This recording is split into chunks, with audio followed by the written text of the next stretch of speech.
अस्सलामुअलैकुम। मोहम्मद कासिम अल्लाह मुंहिंजो मेज़बान प्रोग्राम मुंहिंजी शायरी सां गॾु हाज़िर थियो आहियां। जी हा, जेकॾहिं तव्हां राज न्यूज़ टीवी जॉइन न कयो त इन खां पहिरीं तव्हां राज न्यूज़ टीवी खे सब्सक्राइब करियो ऐं असांजा मनपसंद प्रोग्राम ॾिसंदा रहो। त अॼु जो प्रोग्राम जेको आहे मुंहिंजी शायरी, त शायरी पेश करियूं था।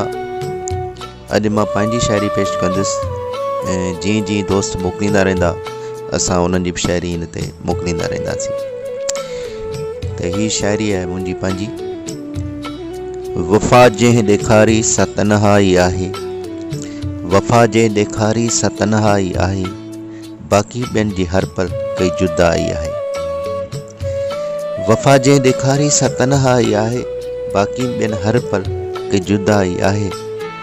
रुसिजे तो राणू त तन्हाई गॾा, रुसिजे तो राणू त तन्हाई गॾा, ऊंदाहि में ही ॾींदी सॾ साण सॾा।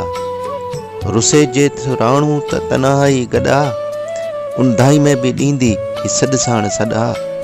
प्यार में जे पुछंदे सा ख़ुदाई आहे, प्यार मां जे पुछंदी सा ख़ुदाई आहे, बाक़ी ॿियनि हर पल कई जुदाई आहे। वफ़ा जंहिं ॾेखारी सा तन्हाई आहे। न दोस्त न दिलबर न पंहिंजो परायो, न दोस्त न दिलबर न पंहिंजो परायो, तन्हाईअ ॾुख में छा साथ निभायो। न दोस्त न दिलबर न पंहिंजो परायो, तन्हाईअ ॾुख में छा साथ निभायो। न वक़्तु कंदो का वफ़ाई आहे, बाक़ी ॿियनि हर पल कई जुदाई आहे। वफ़ा जंहिं ॾेखारी सा तन्हाई आहे।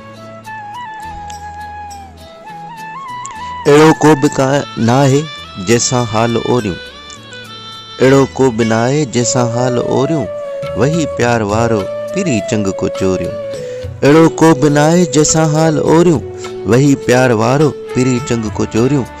अणांगन रस्तनि में बसि अकेला ई आहे, अणांगन रस्तनि में बसि अकेला ई आहे, बाक़ी ॿियनि हर पल के जुदाई आहे। वफ़ा जंहिं ॾेखारी सा तन्हाई आहे।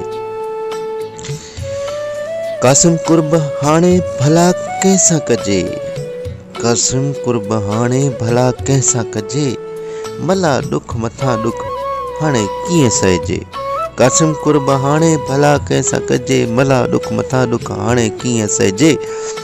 चुप ई चुप रहण में का भलाई आहे, चुप ई चुप रहण में का भलाई आहे, बाक़ी ॿियनि हर पल कई जुदाई आहे। वफ़ा जंहिं ॾेखारी सा तन्हाई आहे। आख़िरी मिसाल वरी अर्ज़ कंदासीं।